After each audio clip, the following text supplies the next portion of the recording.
Армысыздар, құрметті қазылар алқасы, әріптестер.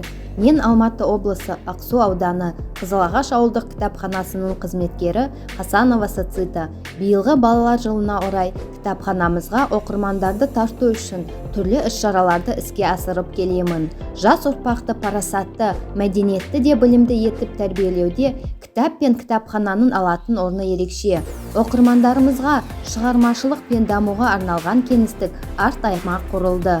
Көп аспектілі дамуға арналған аймақта келушілер музыкалық қолөнер бұйымдарын жасай алады, сурет салады, аспаптарда ойнайды, ән айтады, театрландырылған қойылымдар көрсетеді, тренингтерге, шеберлік сабақтарына қатысады. Қазақ халқының ұлы ойшылы Абай Құнанбаев ойын ойнап ән салмай өсер бала болар ма деп айтқандай, оқырмандарды қызықтыру мақсатында жас ерекшеліктеріне қарай балалармен әртүрлі жобалар іске асырудамыз.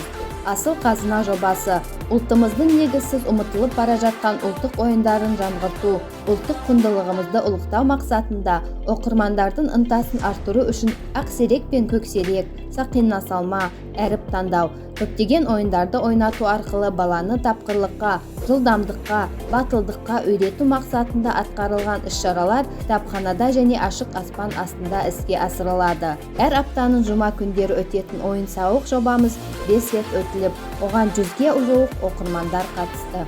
Ерекше және бірегей жобасы баланың бейнелік логикалық ойлауын, зейін ерекшеліктерін, шығармашылық қиялын, театрландырылған қойылымдар арқылы балалардың тілін дамыту, өзін еркін сезіне алуға үйрету мақсатында балаларға керемет және ұмытылмас көңіл күй сыйлау үшін кітап мерекесін, балалар мейрамын ең сәнді және белсенді ойын-сауықтың бірі қағаз дискотекасын, кім екенін тап, есінде сақта, тағы басқа қызықты бағдарламаларын балаларға ұсынамыз. Біз болашақта да осы жобалар арқылы кітапхананы балалар үшін мейірімді, рухани, ақпараттық, танымдық орталық ету. Назар қойып тыңдағандарыңызға рахмет.